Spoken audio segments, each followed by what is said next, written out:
Hello guys, welcome back to the Data Structures and Algorithm course brought to you by Asha Akanksha Foundation. In this lecture, we will learn about stacks. So, stack is in a layman term is just a stack of books, as you can see in your cupboard or in anywhere. This is just a basic stack actually. This is so stack is an abstract data type. A stack is a linear collection where the elements are added or removed from the same end. Or you can say a stack is a linear collection where the elements are added on the top of the another. So if you think about it clearly, this process is last in and first out order, and that is what in a computer language we say LIFO order. So the last element put on the stack is the first one to be removed from the stack. Think of a stack of a cafeteria tray, or think of stack of books on a table. This is the basic diagram. How to push an element in the stack. You just and how to pop the element of the stack, and the last element that was pushed would be the first element to be popped from the stack. All right. So. Um, These are some diagrammatic representation of the stack data structure. You can take a look at this, and now we'll uh, discuss more about the stack. We push an element on a stack to add one element in the stack, and we pop an element off a stack to remove one.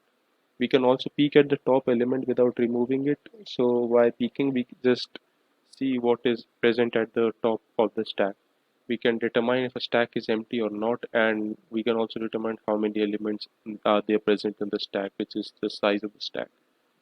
So let's see how a stack class looks like. A class stack would have various methods like empty stack, method to get size of a stack, and a method which returns yes or no if the stack is empty. So this is how we will implement the stack class on our own. Java collection also provide us, in Java collection also provide us these stack class inbuilt in the Java, and in C++ also we have this inbuilt stack class.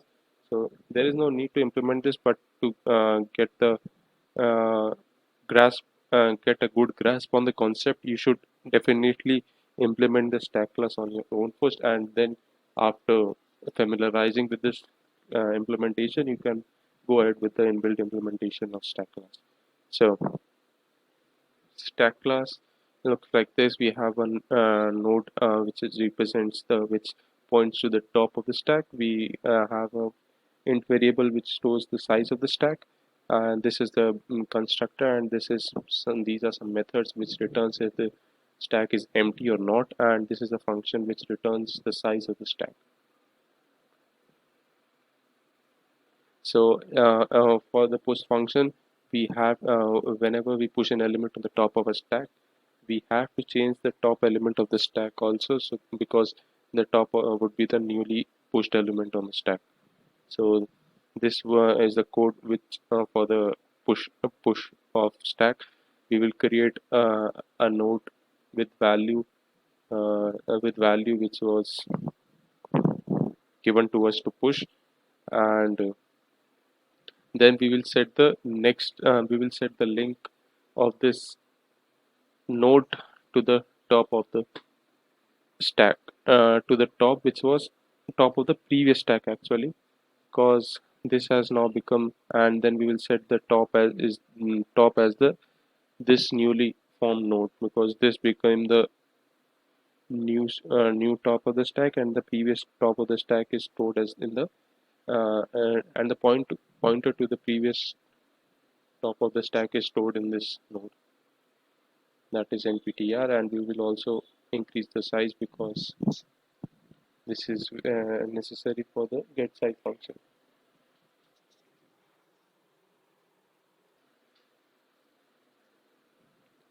Now we'll see the function to pop an element from the stack.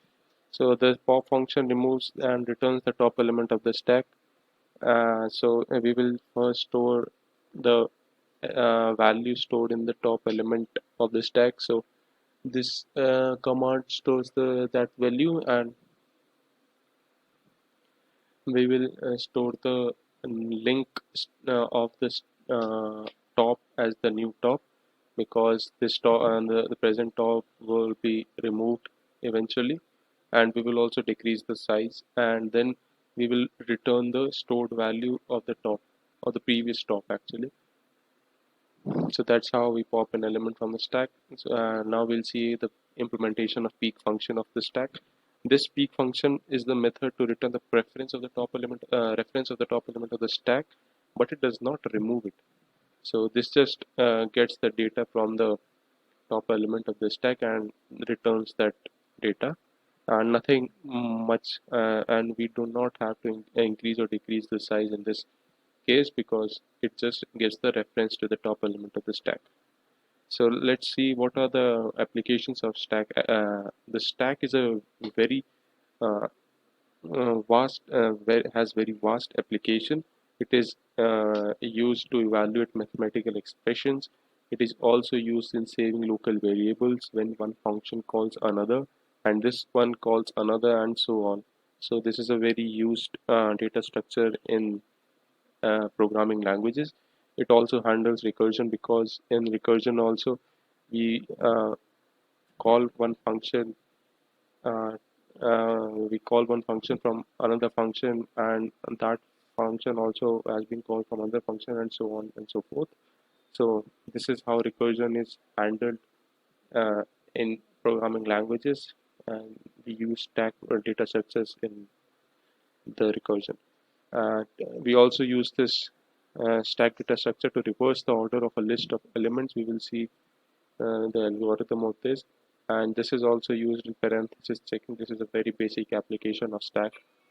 Uh, the other application of stack is backtracking to solve a maze. This is also an algorithmic problem, which you will see later, or we'll give you an assignment to solve this.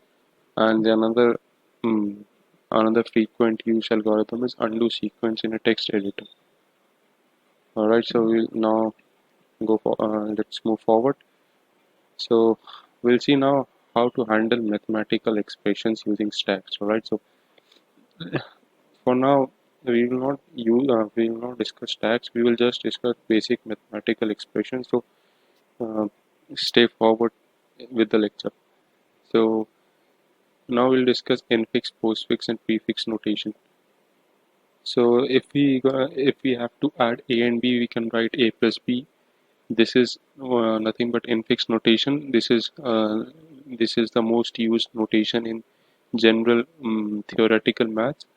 And for postfix notation, we write it as AB and then the operator plus. We write both the operands in the beginning, and in the last we have the operator. And the reverse of this is prefix notation. That is, in the beginning we have the operator, and the latter two terms are the operands. Alright, so let's see how postfix simplifies expressions. Now, this is a uh, this is a normal infix notation, or we can say this is a normal theoretical notation which we use generally. This is 6 multiplied by 5 plus 8. In postfix notation, we have to first write both the operands. That is, in this expression we have 6 and 5, so we'll write 6 and 5 first, and then the operation, that is multiplication, because we are doing multiplication on 6 and 5. We'll write the multiplication sign over here, and then this whole multiplication, and then the whole multiplicated output is then added to 8. So here, till here we have multiplied 6 and 5, and now this is the operand for the further expression. So we have 8 and this whole operand as the whole value as the operand, and then we will gonna add this. So we'll add plus sign in the last. So I guess you can see the patterns over here, and how you're generating the postfix expressions. This is the another example to further clarify the any doubt. See we have 6 plus 5 multiplied by 8. So we have, because through BODMAS we will first do multiplication and then addition. So we will first do 8 multiplied by 5. You can see over here there's 8 multiplied by 5, and then we have this multiplication operator, and this whole is added to the 6. So this is 6, and this whole thing is the second operand, and this is the operation which we are going to perform on these operands. Similarly, as you can see over here, this is the normal infix notation, and this is how we will write it in postfix. And so the important thing about postfix is that it takes care of all the parentheses as well as the order of mathematical operations. So in the infix notation, you have to remember the BODMAS rules. Like first you have to do multiplication, division, and then addition, subtraction, like that. But in postfix notation, there is no need of that, and it automatically takes care of the order of the mathematical operations, and there is no need to have parentheses as well. So now we'll see how to use stack to help in evaluating these notations. So we'll first convert the given mathematical expression into postfix form using a stack. We'll then use a stack to evaluate the postfix expression. Let's move forward. So let's see how we'll evaluate postfix expression.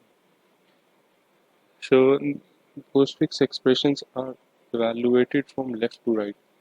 So first we will push each operand onto the stack, and then we will execute each operator on the top elements of the stack. Uh, it is a very intuitive algorithm also, so you can go through it twice to have perfect idea about the algorithm. And then we will push result of each operation into the stack, and when the expression has been read completely, we'll pop the result from the stack. Now we'll see this whole algorithm diagrammatically. So this is the expression. This is 743 star 15 plus divide and multiplication.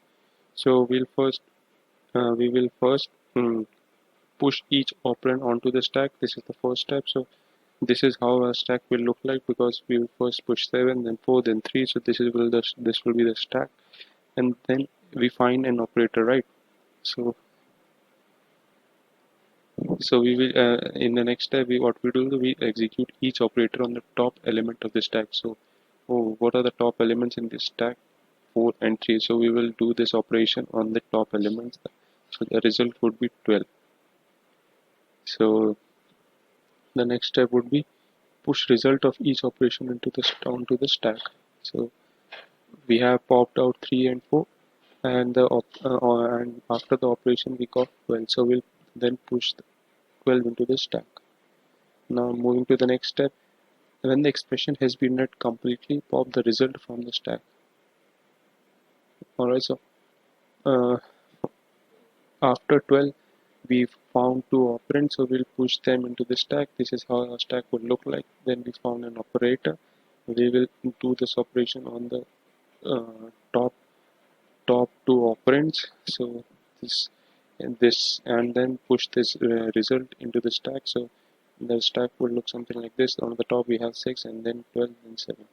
Then we have the next operator, that is divide. So we'll do this on the top two elements. So this will result into, and then we'll push that into the stack. So we will be left with 2 and 7 in the stack, with 2 as a top. And then we also have an operand which is multiplication. So multiplication of the two elements in the, present in the stack will give us 14. So the remaining element that we have in the stack is 14, and there is no and since there is nothing after this multiplication operation, so that means we have evaluated our expression. So now we will pop this result out from the stack, and this is the final answer which we got, that is 14. This is the another example which we have given. You can take a look to have a crisp idea about the postfix expression using stacks. So now we will see how the code would look like for this.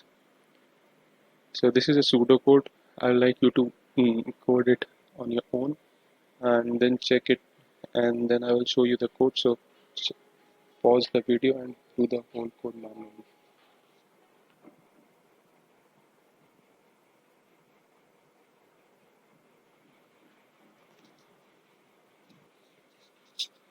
So this is the pseudocode of this algorithm. So we will first move in the while loop till the last element of the string, or we can say till we have elements in the string.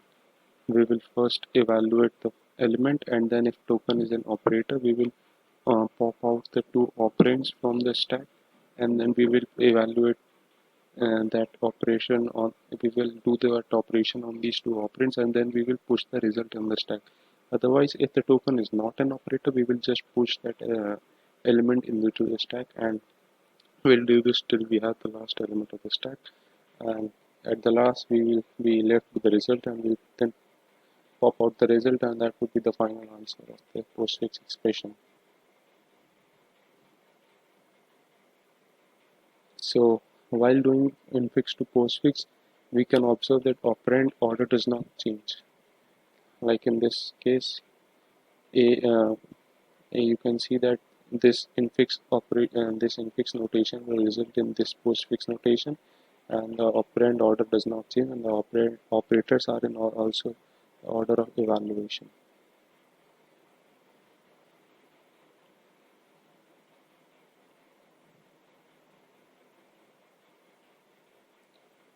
This is the algorithm for infix to postfix conversion.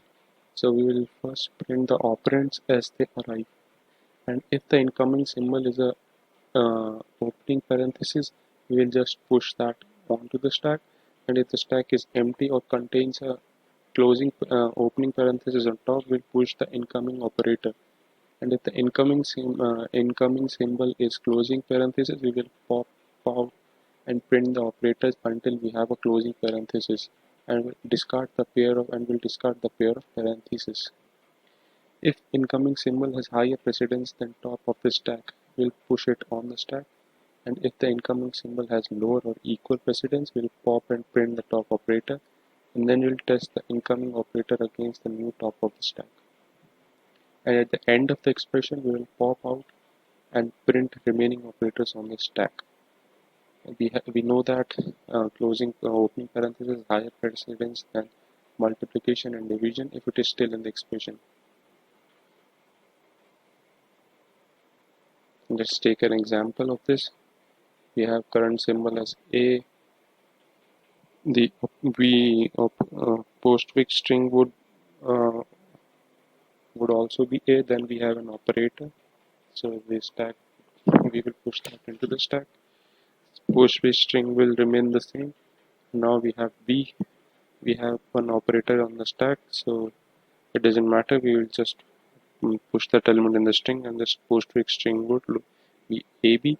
Then we have another operator plus. We'll push that operator onto the stack. Since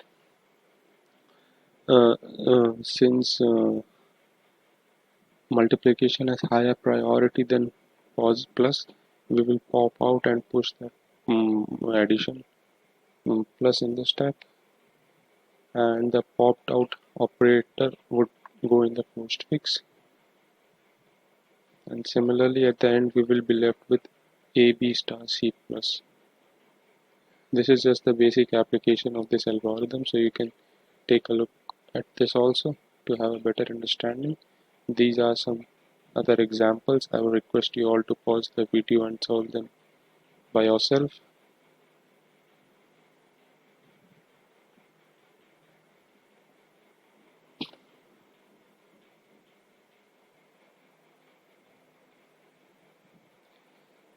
So this is the last topic, and this was the last topic of the queue stack data structure.